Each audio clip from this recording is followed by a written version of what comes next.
उसकी वजह से हुआ या ऐसे हुआ। ये नेगेटिविटी जो है ना, इसी को अपवित्रता कहते हैं।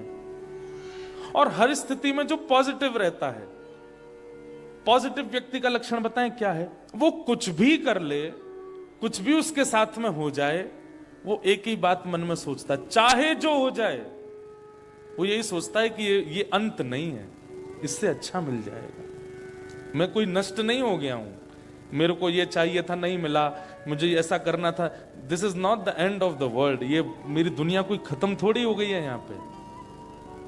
ठीक है, कुछ और बेटर होगा, करेंगे। ऐसा सोच करके जो आगे बढ़, मुझे लगता है उससे पवित्र इंसान नहीं कोई, जो कभी नकारात्मक विचार ना लाता हो अपने चित्त में, अपनी बुद्धि में, अपने विचारों में, बस उठ के चल पड़ता है। और इसके लिए आपको एक चीज तो करनी पड़ेगी कि हर बार जीतने की भावना से ही मत जाया कीजिए। भगवान ने गीता में अर्जुन से एक ही बात कही, अर्जुन तू युद्ध कर, पूरी मेहनत से कर, जोर लगा के कर, पर जीतेगा ये सोच करके मत कर। तू परिश्रम कर और जो प्राप्त हो उसके लिए तैयार रहे। जीत मिले तो अच्छा, और हार मिले तो तेरे को कम से कम ये तो नहीं होगा कि मैंने परिश्रम नहीं किया था। तू परिश्रम कर। भगवान ने एक बार भी ये नहीं कहा कि तू जीत के लिए लड़, युद्ध के लिए लड़, कर्म के लिए कर्म करो, निभाने के लिए जियो। हमारी इच्छाएं क्या हो जाती हैं, हर जगह विजय विजय विजय, जीत जीत जीत, और पहले ही इतना सब कुछ विचार कर चुके होते हैं कि फिर जब वो नहीं मिलता तो फिर कोसने के लिए दूसरों को ढूंढते हैं। ये नकारात्मक विचार जो हैं, ये प्रिय नहीं है ठाकुर जी को, पहली बात। दूसरी बात, बहुत ज्यादा इनसिक्योर फील करना हर जगह पर, हर बातों में, हर व्यक्ति के साथ, हर किसी के अवगुण देख लेना पहले ही, ये तो ऐसा है, ये तो वैसा है, इसने तो ये इसके आव भाव से मुझे ऐसा लगता है, इसके ठीक है। कई लोगों, जैसे हम बहुत कथा करते हैं, इतने लोगों से मिलते हैं कि मेरे को एक ठाकुर जी की कृपा से एक गुण है कि मैं पहली दृष्टि में व्यक्ति को पहचान जाता हूं कि ये कैसा है। और उसका एक बात पहले ऐसा होता था कि जैसे पहचान में आया और वो व्यक्ति नेगेटिव लगा तो मैं उससे दूर हो जाता था। लेकिन अभी कथा करते करते ठाकुर जी कृपा से ये ठाकुर जी ने ही गुण तैयार करवाया कि भाई काला और नीला ये दो रंग होते हैं, दोनों अपनी अपनी जगह अच्छे लगते हैं। कई बार काले नीले को मिला दो तो अच्छे नहीं लगते, इसका मतलब वो रंग बुरे नहीं है, अपने अपने स्थान पर अच्छे हैं।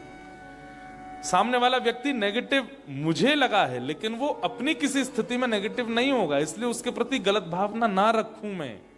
ये विचारधारा, इसको पवित्र कहते हैं। किसी की बुरी स्थिति देख करके या बुरा व्यवहार देख करके या बुरी विचारधारा देख करके आप उसको जज मत कीजिए, आप उसके प्रति पॉजिटिव ही रखो अपनी विचारधाराओं को। इसको कहते हैं पवित्रता। विचारों की पवित्रता, मानसिक पवित्रता, भावनाओं की पवित्रता, ये बहुत जरूरी है। मैं अभी कहां, सिडनी में शायद कहीं बता रहा था कि हम लोगों की दृष्टि कैसी है पता है? आप सबके पास एक क्वालिटी है, सबके पास। कोई भी यहां बैठा ऐसा नहीं कह सकता कि मुझ में ये क्वालिटी नहीं है। वो क्वालिटी क्या है? दूसरे में अवगुण देखने की, सबके पास है। कई लोग ऐसे होते हैं, वो पहले मैं तो बहुत सीधा हूं महाराज जी, मुझे तो दिखता ही नहीं सामने वाला, खेल जाता है मेरे साथ छल कर जाता, मुझे तो पता ही नहीं चलता। ऐसा नहीं हो सकता। भगवान ने हमको ये गुण देके भेजा है कि हमको दोष बहुत जल्दी दिख जाता है, और ये केवल सत्संग में सामर्थ्य है। सत्संग के अंदर ये एबिलिटी है कि आप सत्संग करते हैं, आप नित्य किसी का श्रवण करते हैं, नित्य किसी वैदिक परंपरा, वैदिक भावनाओं को श्रवण करते हैं, तो श्रवण करते करते ये क्वालिटी आपकी जनरेट होती है कि आप अवगुण देखना बंद करो। गुण फिर भी नहीं देखते, लेकिन अवगुण देखना बंद कर देते हो। अवगुण नहीं देखते, और यही पवित्रता है, यही विचारधारा है। हमने 3 बार स्नान तो कर लिया, परफ्यूम तो लगाया, अच्छे अच्छे कपड़े तो पहन लिए, लेकिन विचारों को शुद्ध नहीं रखा। कर्माबाई थी ना, नाम सुना कर्माबाई का? कौन थी कर्माबाई? जिनके लिए ठाकुर जी खिचड़ी खाने जाते थे। वो कर्माबाई को पिताजी बोल के गए कि बेटा मैं जा रहा हूं तीर्थ यात्रा पे, तू ठाकुर जी की सेवा करना। और कैसे सेवा करना? बोले इनको पवा के ही पाना। कर्माबाई ने उस बात को इतने अधिकार से ले लिया अपने मन में। अब तो सुबह उठते ही कर्माबाई, छोटी सी लाली, सुबह उठते ही बिना नहाए धोए खिचड़ी बनाती, बिना शुद्ध अवस्था में खिचड़ी तैयार करके ठाकुर जी के आगे परोस देती। ठाकुर जी पाओ, आंख मीटती रहती, पाओ। कभी कभी तो बताते हैं कि वो दातुन करती थी और दातुन के पिछले भाग से खिचड़ी चला देती थी, ठाकुर जी के लिए बना रही है। और उस कर्मा की खिचड़ी को खाने के लिए ठाकुर जी महाप्रभु जगन्नाथ दौड़ करके आते थे। क्यों? क्यों? सीधी थी, सरल थी, सहज थी, पवित्र, भले ही बाहर से ना हो भीतर से थी। ऐसी उनके विषय में कथा आती है कि एक बार कर्माबाई जब थोड़ी बड़ी हो गई तो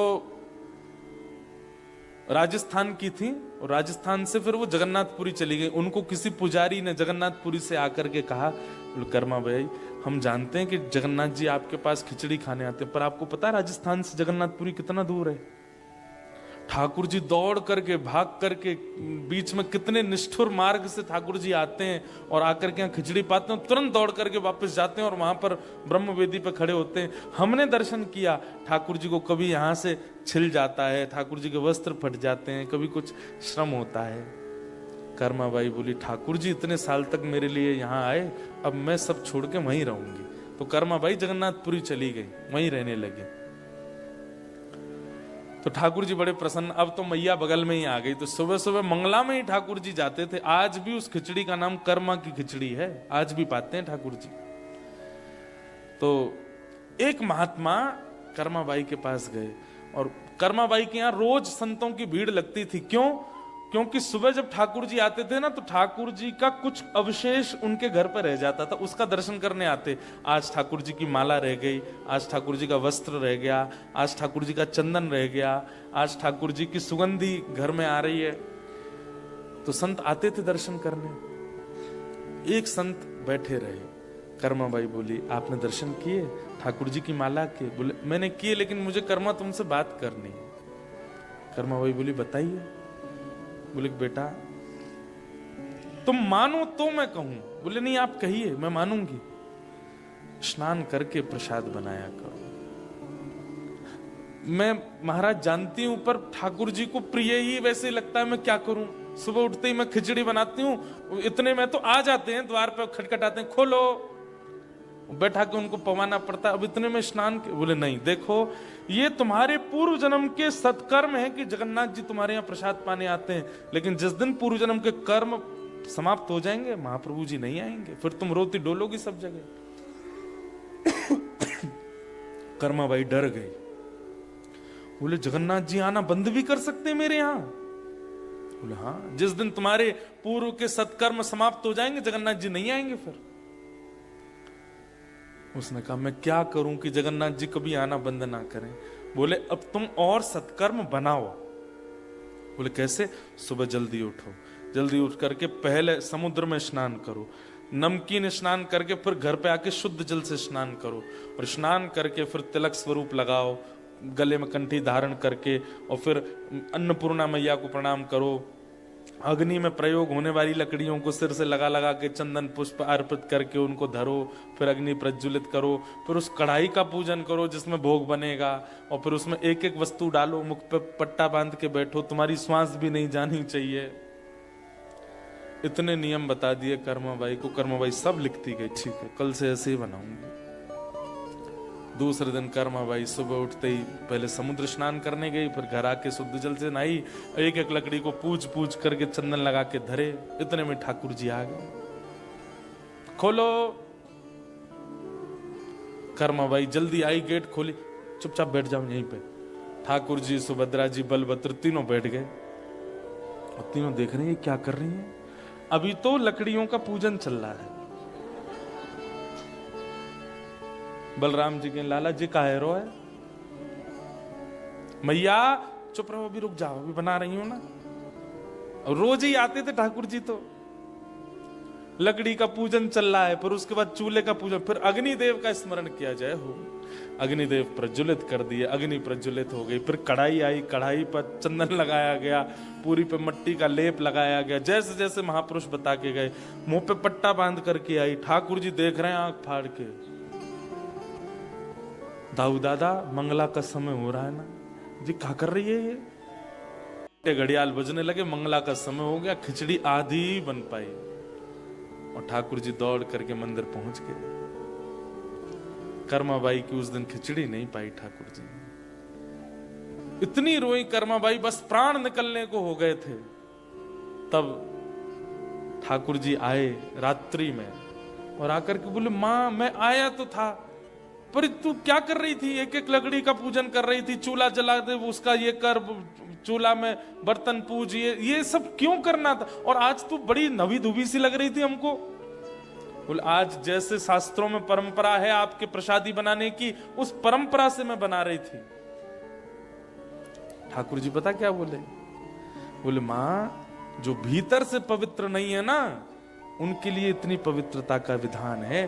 तू तो भीतर से इतनी पवित्र है, तेरे लिए बाहर का स्नान करना, बाहर से व्यवस्थित होना, ये सब तेरे लिए जरूरी नहीं है। तू वैसे ही बनाया कर जैसे तू हमेशा बनाती है, तू वैसे ही बनाया कर मां। और ये नाम कर्मा तभी पड़ा, उस दिन देरी जब कर रहे थे तो ठाकुर जी बोले, जल्दी कर मां, जल्दी कर मां, जल्दी कर, मंगला को समय है गो। इसलिए नाम पड़ा उनका कर्मा बाई। और उस दिन से फिर से कर्मा बाई बिना नहाए धोए बनाने लगे और ठाकुर जी पाते। इसका मतलब क्या है? ये शास्त्रीय विधान, अपरस की सेवा, स्नान करना, शुद्ध रहना, पवित्र रहना, किसी से छुपना नहीं, ऐसे रहना, अदब में बैठना, आसन लगाना, ये उनके लिए है जिनका चित्त पवित्र नहीं है। उनको बाह्य पवित्रता करनी पड़ती है, पर जो भीतर से पवित्र हैं उनको बाह्य पवित्रता की आवश्यकता नहीं होती है। तो यहां शौच का मतलब बाह्य पवित्रता नहीं, आंतरिक पवित्रता। और उसमें एक ही लक्षण आप ले आइए, यहीं से प्रारंभ कीजिए कि अब दोष देखना बंद कीजिए सब में। बहुत ज्यादा दोष जब आप देखने लगते हैं ना, तो वही दोष देखने की आपकी आदत बहुत सारे विकार आपके चित्त में ले आती है। नेगेटिविटी आ जाती है, विचारों की शून्यता आ जाती है, एंजाइटी होने लगती है, डिप्रेशन होने लगता है। एंजाइटी डिप्रेशन नाम नहीं सुने थे हमारे पूर्वजों ने। और आज कैंसर नहीं होता है, आज जुकाम नहीं हो रहा है, आज टाइफाइड नहीं हो रहा है, आज यही हो रहा है।